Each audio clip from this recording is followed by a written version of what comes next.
എങ്ങനെയാണ് രണ്ട് രീതിക്ക് ഇൻവിസിബിൾ സിബ് വെക്കുന്നതെന്നാണ് ഇന്ന് ഈ ഒരു വീഡിയോയിൽ കാണിക്കുന്നത്. അപ്പോൾ ആദ്യം തന്നെ രണ്ടായിട്ട് കട്ട് ചെയ്തിട്ടുള്ള തുണിയിൽ എങ്ങനെയാണ് വെക്കുന്നതെന്ന് നോക്കാം. ആദ്യം തന്നെ നമ്മൾ ഒന്ന് മാർക്ക് ചെയ്ത് കൊടുക്കുക ഇൻവിസിബിൾ സിബിൽ എവിടെ നിന്നാണ് നമ്മൾ സ്റ്റിച്ച് ചെയ്ത് തുടങ്ങുന്നതെന്നുള്ളത്. എന്നിട്ട് കട്ട് ചെയ്ത് വെച്ചിട്ടുള്ള തുണിയുടെ ആ ഒരു എഡ്ജും നമ്മുടെ ഇൻവിസിബിൾ സിബിൻ്റെ ആ ഒരു എഡ്ജും തമ്മിൽ കൂട്ടി വെച്ചിട്ട് ഒന്ന് സ്റ്റിച്ച് ചെയ്ത് കൊടുക്കുക. അത് സ്റ്റിച്ച് ചെയ്യുമ്പോൾ നീങ്ങി പോവാതിരിക്കാനൊക്കെ വേണ്ടിയിട്ടാണ് കേട്ടോ അങ്ങനെ ചെയ്യുന്നത്. അപ്പോൾ രണ്ട് ഭാഗവും അങ്ങനെ ചെയ്ത് കൊടുക്കണം. സിബിൻ്റെയും ഈ ഒരു ക്ലോത്തിൻ്റെ അറ്റം ഇങ്ങനെ വെച്ച് തയ്ക്കണമെന്ന് നിർബന്ധമൊന്നുമില്ല. നമുക്ക് ബോൾ പിന്ന് കുത്തിയിട്ട് അങ്ങനെ നേരിട്ട് സ്റ്റിച്ച് ചെയ്ത് പോകാൻ പറ്റുമെന്നുണ്ടെങ്കിൽ ഇതിൻ്റെ ആവശ്യമില്ല കേട്ടോ. പക്ഷേ നമ്മൾ ബിഗിനേഴ്സിനൊക്കെ ഇങ്ങനെ ചെയ്യുമായിരിക്കും ഒന്നും കൂടിയും ബെറ്റർ. കാരണം തുണി ഒന്നും കൂടിയും കറക്റ്റായിട്ട് നമുക്ക് വെച്ച് സ്റ്റിച്ച് ചെയ്യാൻ പറ്റുന്നത് ഇങ്ങനെയായിരിക്കും. അത് കഴിഞ്ഞിട്ട് ഞാൻ എൻ്റെ ഫൂട്ടൊന്ന് ചേഞ്ച് ചെയ്യുന്നുണ്ട് കേട്ടോ. ഇത് ഞാൻ ആമസോണിൽ നിന്ന് വാങ്ങിയിട്ടുള്ള 3-in-1 ഫൂട്ടാണ് കേട്ടോ. ഇത് വെച്ചിട്ട് നമുക്ക് നോർമൽ സ്റ്റിച്ച് ചെയ്യാനും പിന്നെ ലെഫ്റ്റ് സൈഡ് റൈറ്റ് സൈഡൊക്കെ മാറ്റിയിട്ടിട്ട് സ്റ്റിച്ച് ചെയ്യാനും പറ്റും. സിബ് വയ്ക്കാനും പിന്നെ ആരി വർക്കൊക്കെ ചെയ്തിട്ടുള്ള ബ്ലൗസിൻ്റെ സ്ലീവിൻ്റെ എൻഡും നെക്കിൻ്റെ സൈഡൊക്കെ ചെയ്യാനും ഈ ഒരു ഫൂട്ട് ഭയങ്കര ഹെൽപ്ഫുള്ളാണ് കേട്ടോ. നമുക്ക് നോർമലായിട്ട് ഫൂട്ട് ഇങ്ങനെ അഴിച്ചിട്ടൊക്കെ വേണ്ടേ ചെയ്യാൻ, ഇത് അതിൻ്റെ ഒന്നും ആവശ്യമില്ല. സ്ക്രൂ വെച്ചിട്ട് ഇങ്ങനെ അഡ്ജസ്റ്റ് ചെയ്യാൻ പറ്റും.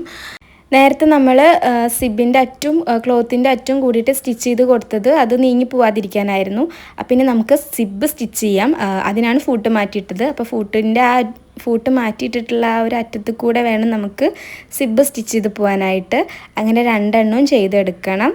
അപ്പോൾ ഞാൻ രണ്ടെണ്ണവും ചെയ്തെടുത്തിട്ടുണ്ട്. ഇനി നമുക്ക് സിബ് ഒന്ന് ക്ലോസ് ചെയ്ത് നോക്കാം കേട്ടോ. നമ്മൾ നെക്ക് സ്റ്റിച്ച് ചെയ്തതിന് ശേഷം, അതായത് ക്യാൻവാസ് വെച്ചിട്ടോ അല്ലെങ്കിൽ ലൈനിങ് വെച്ച് മറിച്ചടിച്ചിട്ടോ സ്റ്റിച്ച് ചെയ്തതിന് ശേഷം ഇങ്ങനെ കട്ട് ചെയ്തിട്ട് സിബ് വയ്ക്കുകയാണെന്നുണ്ടെങ്കിൽ ഒന്നും കൂടി ഫിനിഷിങ്ങിൽ കിട്ടും. അങ്ങനെ സ്റ്റിച്ച് ചെയ്തതിന് ശേഷം ഈ ബാക്കി എക്സസ് ഉള്ള ഭാഗം ഉള്ളിലോട്ട് മടക്കിയിട്ട് ഇങ്ങനെ വെച്ചിട്ട് ഹെം ചെയ്ത് കഴിഞ്ഞിട്ടുണ്ടെങ്കിൽ നമുക്ക് നല്ല ഫിനിഷിങ്ങിൽ കിട്ടും. നെക്കും പിന്നെ രണ്ടാമത് സ്റ്റിച്ച് ചെയ്യേണ്ട ആവശ്യമില്ല. അപ്പോൾ ഇതൊന്ന് എല്ലാവരും ട്രൈ ചെയ്ത് നോക്കണം. ഇനി അടുത്തത് നമ്മൾ ഈ സിബ് തന്നെയാണ് ഞാൻ അടുത്തത് കാണിക്കാൻ ഉപയോഗിക്കുന്നത് കേട്ടോ. അപ്പോൾ അതിരുന്ന് അഴിച്ചതാണ്. അപ്പോൾ നമുക്ക് അടുത്തത് ചുരിദാറിൻ്റെ ഒക്കെ ബാക്കിൽ നമ്മൾ സിബ് വയ്ക്കില്ലേ, അതെങ്ങനെയാണെന്നൊന്ന് നോക്കാം. ഫസ്റ്റ് തന്നെ ഞാനൊന്ന് നെക്ക് വെറുതെ കട്ട് ചെയ്ത് കാണിക്കുന്നുണ്ട്. അത് കഴിഞ്ഞിട്ട് നമുക്ക് എത്രത്തോളം നീളത്തിലാണോ സിബ് വയ്ക്കേണ്ടത് അത്രത്തോളം നീളത്തിലൊന്ന് കട്ട് ചെയ്ത് കൊടുക്കുക. അത് കഴിഞ്ഞിട്ട് ഞാൻ നമ്മുടെ ഈ ഒരു തുണിയുടെ എഡ്ജൊന്ന് ലോക്ക് ചെയ്ത് കൊടുത്തിട്ടുണ്ട്. ഇത് നിർബന്ധമൊന്നുമില്ല, എന്നാലും തുണിയുടെ അറ്റൊന്നും പോരാതിരിക്കണമെങ്കിൽ ഇങ്ങനെ ചെയ്ത് കൊടുത്തിട്ടുണ്ടെങ്കിൽ നല്ലതാണ്. ഇനി നമുക്ക് സിബ് വയ്ക്കാനായിട്ട് ചെറിയൊരു സ്ലോപ്പ് സ്റ്റിച്ച് ചെയ്ത് കൊടുക്കണം. സാധാരണ ഞാൻ കുറേ വീഡിയോസിൽ കണ്ടിട്ടുള്ളത് സിബ് വെച്ചതിന് ശേഷം സ്ലോപ്പ് ഇട്ട് കൊടുക്കുന്നതാണ് കേട്ടോ. അങ്ങനെ ചെയ്യുമ്പോൾ എനിക്കൊരു ഫിനിഷിങ് കിട്ടാറുണ്ടായിരുന്നില്ല. അപ്പോൾ ഞാൻ ഇങ്ങനെ ഒന്ന് ചെയ്ത് നോക്കിയതാണ് കേട്ടോ. അപ്പം ഞാൻ ചെയ്യുന്ന ഒരു രീതി ഞാൻ നിങ്ങൾക്കൊന്ന് കാണിച്ചു തരികയാണ് കേട്ടോ. ഇങ്ങനെ ചെയ്യുമ്പോൾ എനിക്ക് സാധാരണ നല്ല ഫിനിഷിങ്ങിൽ കിട്ടാറുണ്ട്. അപ്പോൾ കുറേയായിട്ട് ഞാൻ ഇങ്ങനെ തന്നെയാണ് ചെയ്യാറും. അപ്പോൾ ഒന്ന് സ്ലോപ്പ് ഇട്ട് കൊടുത്തതിന് ശേഷം നമ്മൾ നേരത്തെ വെച്ച പോലെ തന്നെ മാർക്ക് ചെയ്തിട്ട് രണ്ട് സൈഡും അറ്റാച്ച് ചെയ്തിട്ട് സിബിൻ്റെ സൈഡിലൂടെ സ്റ്റിച്ച് ചെയ്ത് പോവുക.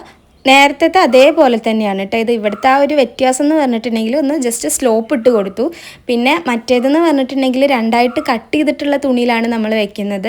ഇതാണെങ്കിൽ ചുരിദാറിനൊക്കെ വെക്കുന്ന ഒരു രീതിയാണ്. പിന്നെ ഞാൻ കിഡ്സിൻ്റെ ഡ്രസ്സിനും ഇപ്പോൾ കുറേ ആയിട്ട് ഇങ്ങനെയാണ് വെക്കാറ്. കാരണം കിഡ്സിൻ്റെ ഡ്രസ്സിനെന്നൊക്കെ പറഞ്ഞിട്ടുണ്ടെങ്കിൽ നമ്മൾ വേസ്റ്റിൻ്റെ അവിടെ നിന്ന് അവർക്ക് ഇറങ്ങാനും കയറാനൊക്കെ ഒന്നും കൂടി ഈസി ആവാൻ വേണ്ടിയിട്ട് ആ ഒരു ഭാഗം കൂടിയും കട്ട് ചെയ്തിട്ട് ഇങ്ങനെയാണ് ഇപ്പോൾ ഞാൻ വെച്ച് കൊടുക്കാറുള്ളത്. അപ്പോൾ അതൊന്നും കൂടി ഈസിയാണ് കേട്ടോ. അപ്പോൾ ഞാനിങ്ങനെ വീഡിയോയിൽ കാണിക്കുന്നത് നിങ്ങൾക്ക് മനസ്സിലാവുന്നുണ്ടെന്നാണ് എൻ്റെ ഒരു വിശ്വാസം. ഇത് മനസ്സിലാവാതിരിക്കുക അല്ലെങ്കിൽ എന്തെങ്കിലും സംശയങ്ങളൊക്കെ ഉണ്ടെങ്കിൽ കമൻറ്റിൽ ചോദിച്ചാൽ മതി. ഞാൻ അതിനെക്കുറിച്ചിട്ട് നിങ്ങൾക്ക് വേണമെങ്കിൽ ഒന്നും കൂടി ഡീറ്റെയിൽഡ് ആയിട്ട് വീഡിയോ പിന്നീട് ചെയ്യാം. ഇൻവിസിബിൾ സിബൊക്കെ അറ്റാച്ച് ചെയ്യുന്നതിൻ്റെ ഒരുപാട് വീഡിയോസ് യൂട്യൂബിലൊക്കെ അവൈലബിൾ ആണ്. അപ്പോൾ ഞാൻ എങ്ങനെയാണ് ചെയ്യുന്നതെന്നുള്ള രീതിയാണ് കേട്ടോ. ഞാൻ എല്ലാ വീഡിയോയിലും ഞാൻ പ്രൊഫഷണലായിട്ടോ അല്ലെങ്കിൽ എന്താ പറയുക ഞാനാണ് ചെയ്യുന്നത് കറക്റ്റ് എന്നൊന്നും ഞാൻ പറയില്ല. ഞാൻ എങ്ങനെയാണോ ചെയ്യുന്നത് അതാണ് എൻ്റെ വീഡിയോസിൽ ഞാൻ കാണിക്കുന്നത് കേട്ടോ. അത് 100% ശരിയാണെന്നൊന്നും ഞാൻ പറയില്ല. അപ്പോൾ അതിൻ്റെ പേരിൽ ആരും നെഗറ്റീവ് ഒന്നും പറയരുത് കേട്ടോ.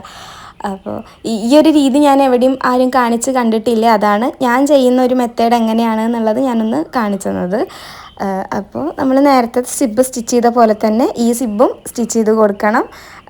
ആ ഒരു സ്ലോപ്പിൻ്റെ സ്റ്റാർട്ടിങ് വരുന്നില്ലേ, ആ ഒരു അവിടെ വെച്ചിട്ട് നമുക്കത് നിർത്തണം. എന്നിട്ട് നമ്മൾ നോർമലായിട്ട് സിബ് ക്ലോസ് ചെയ്യുമ്പോൾ നമുക്ക് നല്ല നീറ്റായിട്ട് തന്നെ സ്റ്റിച്ച് കിട്ടിയിട്ടുണ്ടായിരിക്കും.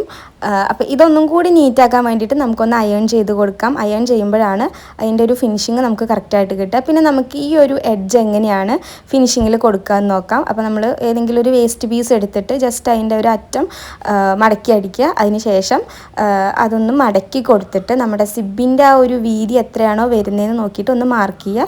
എന്നിട്ട് അതൊന്ന് നേരെ താഴത്തോട്ട് സ്റ്റിച്ച് ചെയ്യുമ്പോൾ നമുക്ക് ഇങ്ങനെ ഒരു സംഭവം കിട്ടും. അപ്പോൾ അതിൻ്റെ എക്സസ് ആയിട്ടുള്ള തുണി ഒന്ന് കട്ട് ചെയ്തതിന് ശേഷം നമ്മുടെ സിബ് ഇതിൻ്റെ ഉള്ളിലോട്ടൊന്ന് ഇൻസേർട്ട് ചെയ്യുക.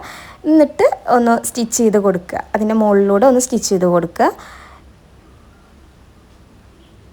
ബാക്കി വന്നത് കട്ട് ചെയ്ത് കളയുക. അത് കഴിഞ്ഞിട്ട് അതിങ്ങനെ മറച്ചെടുക്കുമ്പോൾ നമുക്ക് നല്ല ഫിനിഷിങ്ങിൽ തന്നെ സിബിൻ്റെ ആ ഒരു എഡ്ജ് കിട്ടും. കിഡ്സിൻ്റെയൊക്കെ ഡ്രസ്സിൽ സിബിൻ്റെ ആ അറ്റം കുത്തിത്തരയ്ക്കുന്ന ആ ഒരു പ്രശ്നമൊന്നും ഉണ്ടാവില്ല. അപ്പോൾ ഇന്നത്തെ ഈ ഒരു വീഡിയോ നിങ്ങൾക്ക് യൂസ്ഫുൾ ആയെന്ന് വിചാരിക്കുന്നു. ആയിട്ടുണ്ടെങ്കിൽ ലൈക്ക് ചെയ്യുക, ഷെയർ ചെയ്യുക, സബ്സ്ക്രൈബ് ചെയ്യുക. ബൈ.